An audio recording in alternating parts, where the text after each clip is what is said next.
Selamat pagi. Pagi.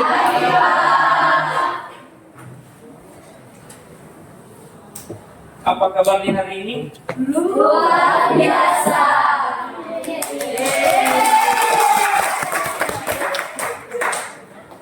Saya mengabsen dulu ya.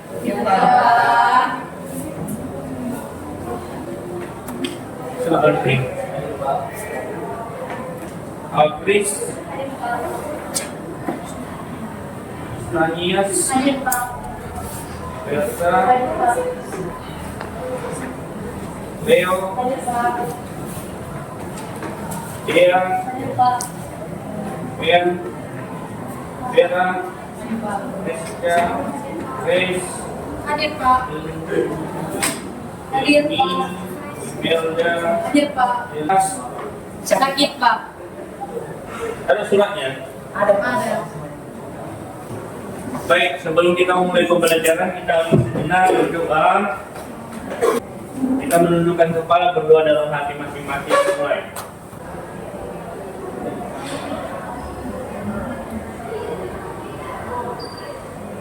Selesai.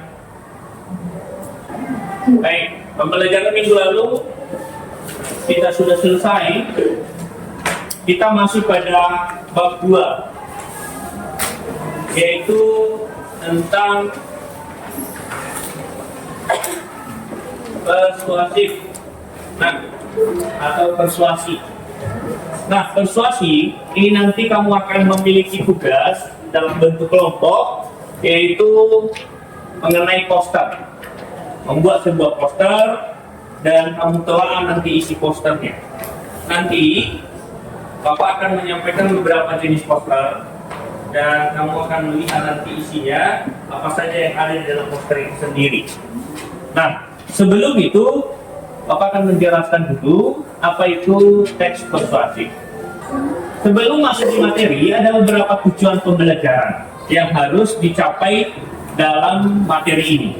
Yang pertama, peserta didik itu dapat menjelaskan pengertian dari poster. Jadi nanti ada tugasmu, saya kasih posternya dan kamu akan menjelaskan apa saja poin-poin penting yang ada dalam poster itu sendiri. Baru peserta didik dapat menjelaskan ciri-ciri poster. Setelah itu peserta didik dapat membuat poster persuasif atau persuasi dalam berbagai bentuk. Itu pekerjaan yang harus ditempuh dalam pembelajaran ini. Berikut ada capaian pembelajaran. Nah, peserta didik mampu menulis gagasan berupa ide tentang isi poster itu sendiri, pemikiran, pandangan untuk berbagai tujuan secara logis, kritis, dan kreatif. Nanti kreatif ini yang paling utama tentang membuat poster. Nah, di dalam poster ini nanti kamu akan melihat kalimat atau kata-kata yang menyangkut tentang persuasif. Nah, berikut peserta didik mampu menerbitkan tulisan hasil karyanya di media sosial. Nanti kalau perlu akan kamu semua yang namanya poster yang kamu kerjakan akan di-post di media sosial. Ya, itu nanti akan kita lanjutkan di pertemuan berikutnya. Nah, itu capaian yang harus kita targetkan di dalam pembelajaran. Berikut, nah, di antara anak kami dulu, siapa yang sudah pernah mendengar yang namanya persuasi? Apa itu persuasi? Atau istilah lain persuasif? Ajakan. Berupa? Ajakan, terus? Tujuan. Baik. Sekarang berarti masuk kita ke pengertiannya. Pengertiannya, teks persuasif itu adalah suatu teks, ajakan, bujukan, imbauan, atau perintah. Yang berikut ada larangan maupun arahan kepada para audiens. Jadi apa artinya ini? Sesuatu yang kita lakukan ini dalam teks persuasif, yaitu mengajak orang lain apa yang kita inginkan, apa yang kita harapkan itu mereka bisa terpengaruh terhadap kita, mengikuti apa yang kita inginkan.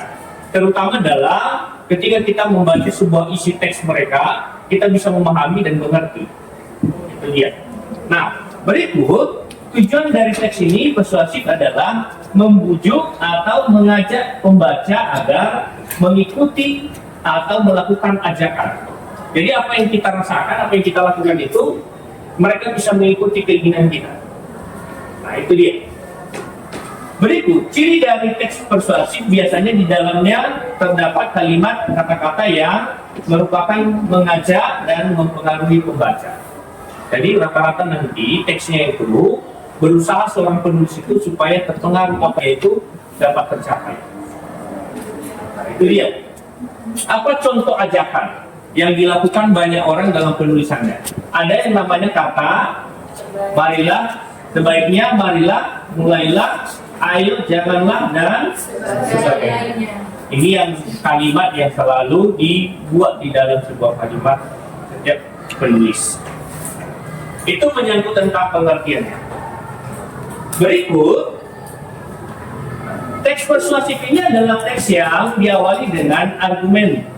Jadi setiap penulis selalu memiliki argumen-argumen yang dapat mengiring opini, ya, pembaca untuk menyetujui apa yang dia inginkan. Itu yang diharapkan seorang penulis itu. Berikut, salah satu manfaat teks persuasif yaitu membawa publik untuk memberikan dukungan setuju dengan pendapat, pernyataan, gagasan, ide atau pemikiran. Itu dia.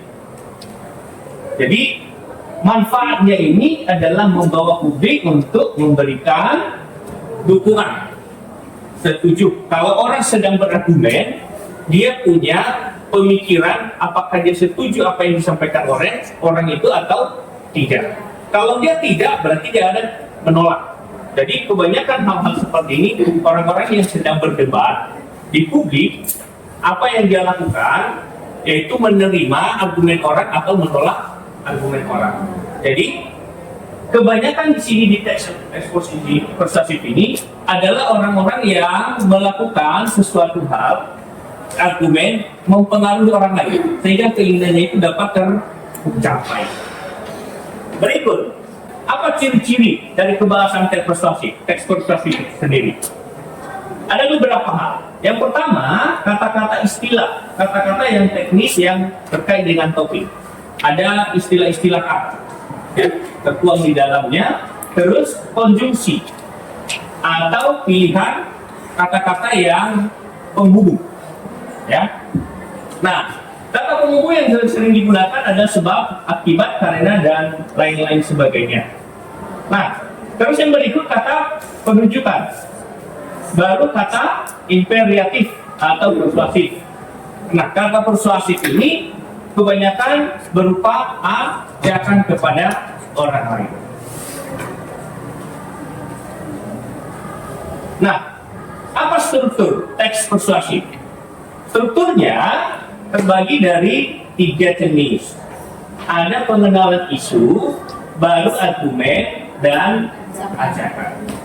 Apa yang diisi di dalam pengenalan isu? Yaitu pengantar permasalahan yang berisi sebuah paragraf pengantar mengenai topik.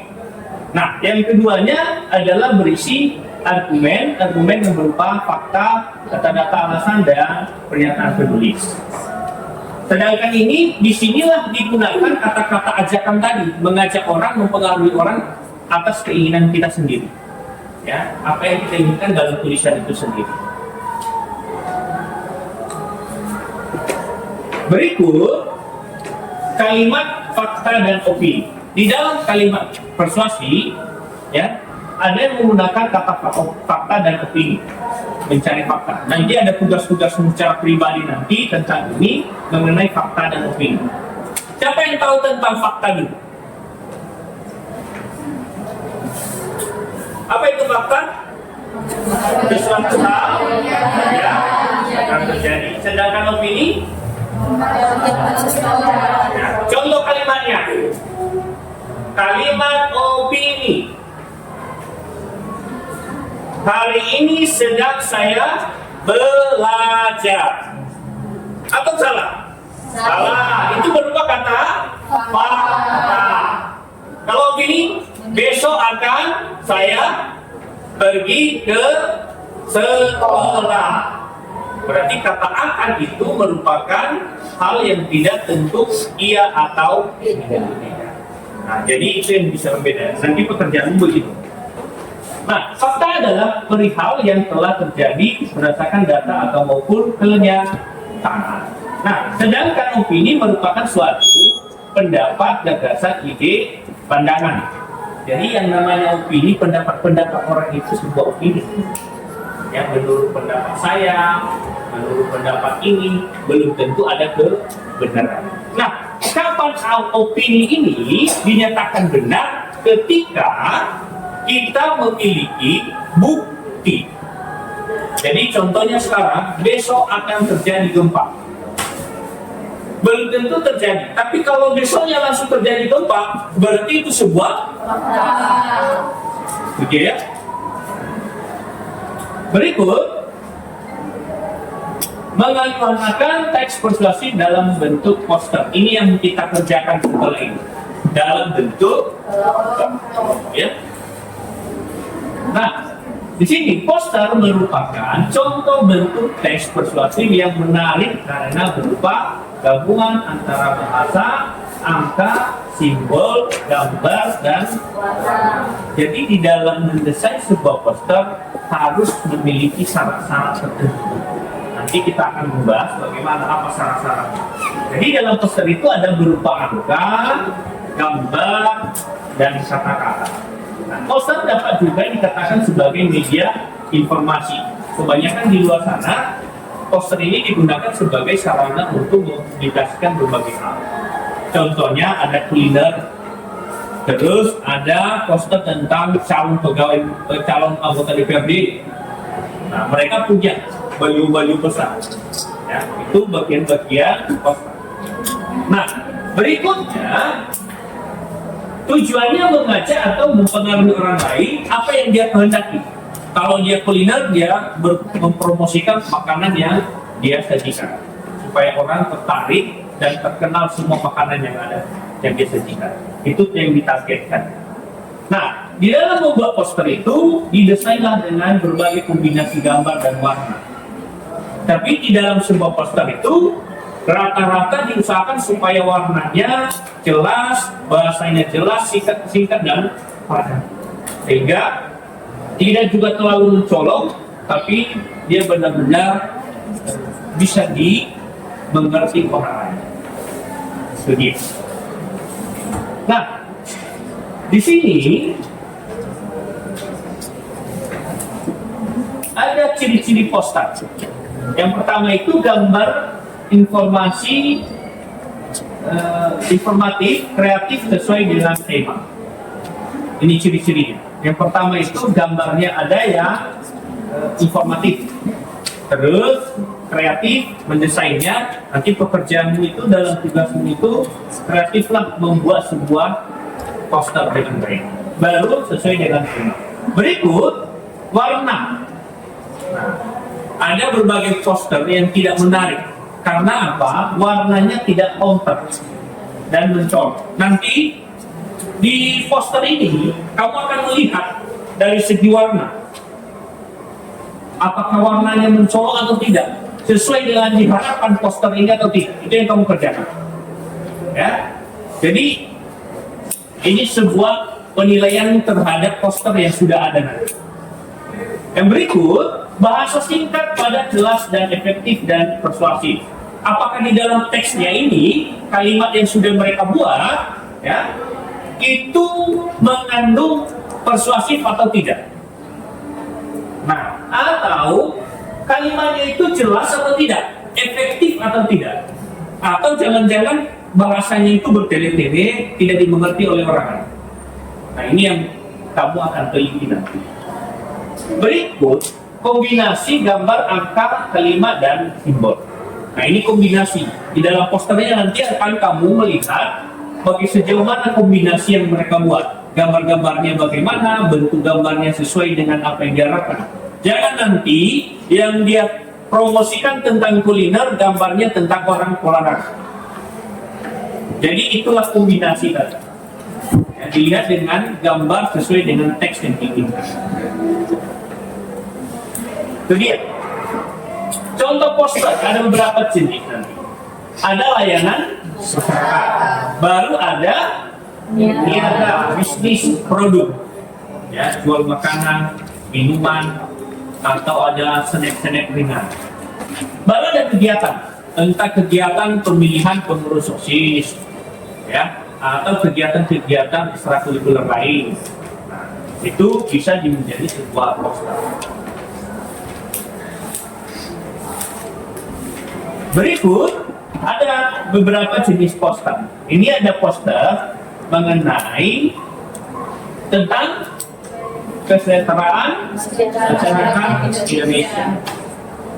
Baru ada poster, contoh poster mengenai pangan lokal Indonesia. Baru ada contoh juga potensi pangan lokal Indonesia. Nah, dari berbagai jenis gambar ini, poster ini, semuanya beda-beda tujuan, beda yang diinginkan. Tetapi dari segi isi posternya, apakah mengandung persuasif atau tidak?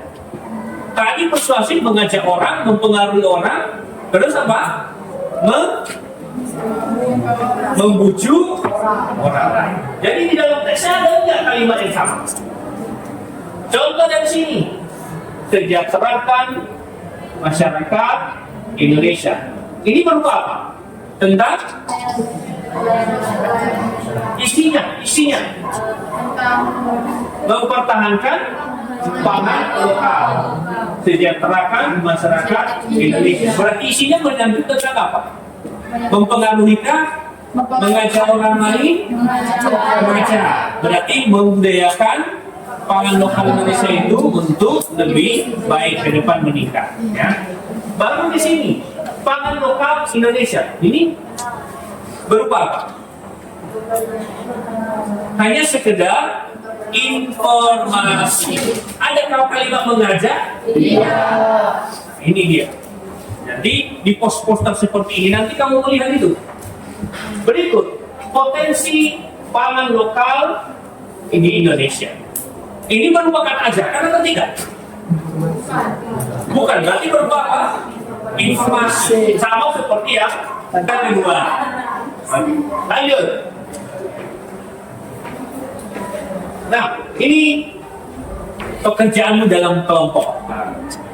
Ada beberapa hal, contoh yang saya sampaikan tadi, terus nanti kamu akan melihat ini. Nah, sebelum kita masuk ke sini, ada yang kamu tanyakan atau enggak? Ada Pak. Ya. Apa perbedaan poster dan infografis? Terus yang kedua, kan kita tahu sendiri bahwa kebanyakan poster mengenai pelayanan masyarakat itu berisi dengan teks yang panjang. Jadi, apakah itu dapat disebut sebagai poster atau infografis, Pak? Karena kebanyakan orang bilang itu poster, tapi menurut saya itu infografis karena menginformasikan tentang sesuatu hal. Ya. Sekian. Oke. Tadi ada pertanyaan mengenai infografis. Apa bedanya? Sebenarnya tidak ada beda yang signifikan. Sama-sama menjangkut tentang sebuah informasi. Gitu ya. Tapi ada bedanya dalam bentuk posternya. Tergantung orang yang membentuk apa. Tapi kebanyakan sebuah informasi itu bisa menjadi layanan umum masyarakat itu. Tapi perbedaannya ada yang signifikan, tidak terlalu ada signifikan. Karena sama-sama memberikan sebuah informasi. Sama seperti ini tadi. Ya, di contoh poster. Ya. Nah ini berupa apa nih? Hanya sebagai informasi. Jadi cuma informasinya ini akan dilengkapi dengan berbagai jenis kata-kata lain. Itu aja bedanya. Entah apa tujuan, maksud dari sebuah informasi yang akan disampaikan. Sedangkan yang di sini singkat, jelas dan padat, tidak terlalu mencolok bagi orang lain. Dia hanya bergantung seperti ini, ada gambar-gambar menyebut tentang makanan atau apapun. Ya, itu dia. Sekarang di dalam kelompok nanti kamu akan mengerjakan ini. Silakan saya beri waktu untuk mengerjakan dalam kelompok sampai 10 atau 15 menit ke depan menjawab ini. Silakan. Kalau ada yang kamu tanyakan, boleh.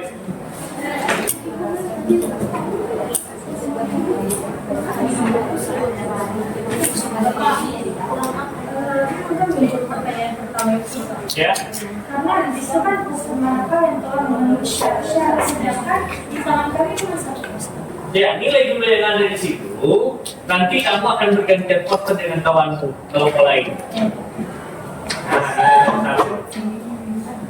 Nanti setelah itu, ambil poster yang satu, kasih sama kawan. Setelah kamu lihat poster itu, nanti setelah itu baru kamu bandingkan apa bedanya. Ya. Nanti saya beri waktu untuk menukar poster. Ya. Nanti hasilnya disajikan ya masing-masing kelompok di depan. Iya, Pak. Sekarang sudah selesai. Kalau sudah, minta poster yang kelompok yang lain. Ini udah.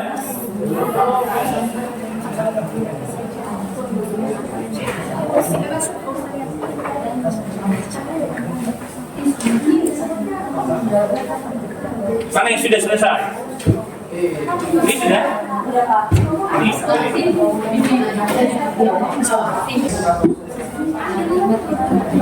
Sudah.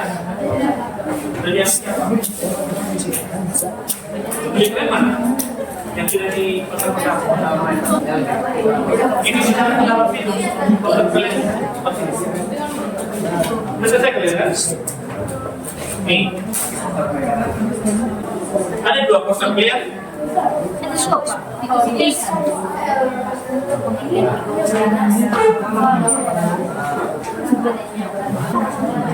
Siapa sudah? Kelompok dari Barang sudah? Siapa? Kelompok mana yang lain? Ada 4 orang ke depan? Ya.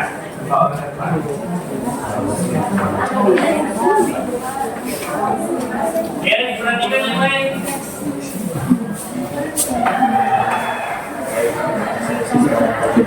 Kami pada pertanyaan nomor 1, manakah yang telah memenuhi syarat penggunaan peserta yang baik? Di sini yang memenuhi syarat yang baik yaitu peserta pertama. Karena pada peserta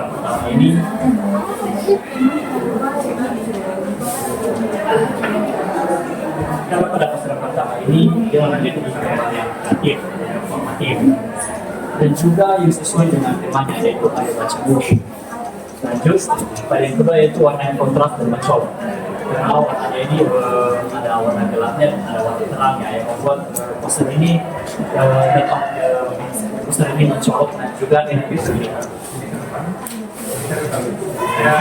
Lanjut, yaitu ketiga itu bahasa yang singkat. Di sini ada juga bahasa-bahasa yang singkat dan juga dapat dimengerti dengan mudah. Dan yang keempat yaitu kombinasi gambar dengan kalimat. Di sini gambar dengan kalimatnya sesuai dengan tema yang ada bahasa buku. Yang ada kalimat di situ yaitu tidak ada tema yang setiap seperti hanya dan membantumu mengingat diri. Lanjut pada poster yang kedua. Pada poster yang kedua ini tidak memenuhi syarat karena yang pertama gambarnya itu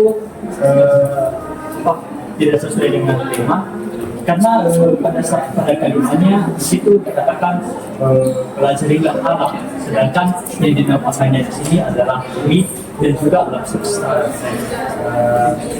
kita atau apalah. Dan yang dibilang itu adalah alam bukan kata Sofiani semacam. Lanjut pada yang kedua yaitu warna yang kontras. Ini warnanya ini terlalu mencolok dan terlalu terang. Sedangkan padahal langit di warna kan gelap, malah ini dikasih terang kali berhijau. Lanjut pada yang ketiga yaitu bahasa yang singkat sudah benar. Dan yang keempat kombinasi gambar dengan kalimat bisa dikatakan kurang. Coba mengapa kan mengatakan pada ini tidak memenuhi syarat. Lanjut. Oke, baik, pada pertanyaan yang kedua yaitu apa saja gambar yang dapat ditemui dalam pada poster tersebut. Baik, pada poster yang pertama ada 4 gambar di sini, yaitu pertama ada gambar manusia, buku, bintang, dan awan. Dan pada poster yang kedua yaitu ada bumi, awan, daun, dan bintang-bintang.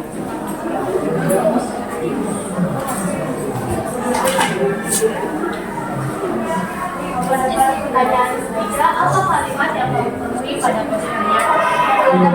Pertama, kalimatnya yaitu pertama, ayo baca buku. Yang kedua, karena buku adalah jendela dunia, tidak ada teman yang setia seperti kami.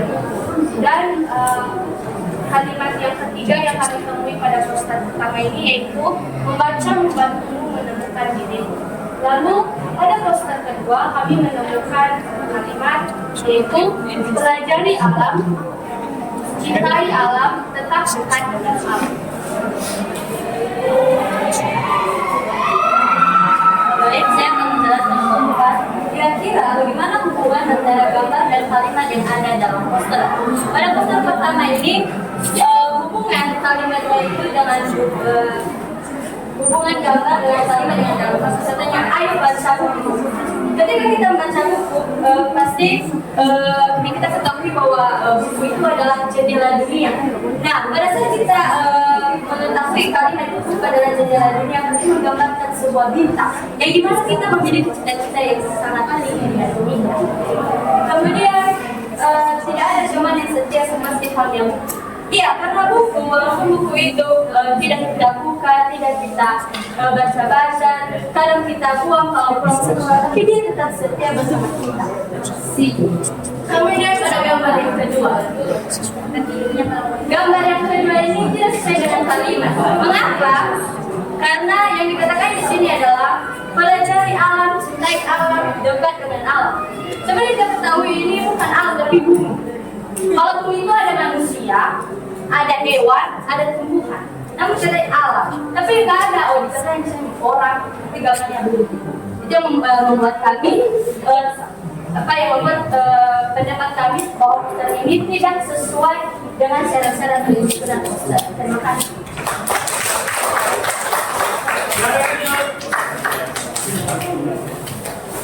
Dari semua yang sudah dikerjakan ya. Tadi mengenai membedakan poster yang satu dengan poster lain, itu kamu akan melakukan refleksi apa yang saya peroleh dari pembelajaran hari ini. Jadi nanti masing-masing satu orang berkelompok membacakan apa yang kita peroleh. Nah, sekarang saya beri waktu mendiskusikan dalam kelompok apa yang telah saya peroleh dari pembelajaran hari ini.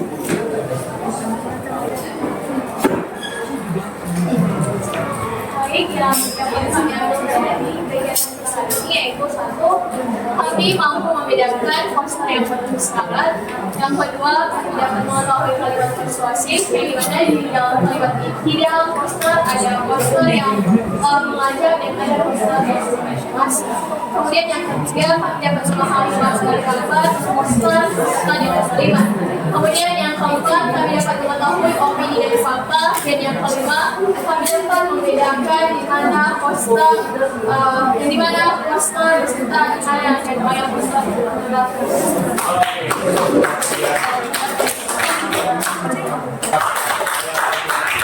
Baik, sudah dengar bersama semua apa yang kalian peroleh masing-masing kelompok hari ini, maka pembelajaran hari ini sungguh luar biasa dan semoga bermakna, bermanfaat bagi kalian semua dan bisa mengembangkan di berbagai kegiatan-kegiatan lain terutama hal tentang poster. Demikian, terima kasih, selamat pagi. Sebelum kita selesaikan, kita berdoa menundukkan kepala dengan keyakinan kita masing-masing.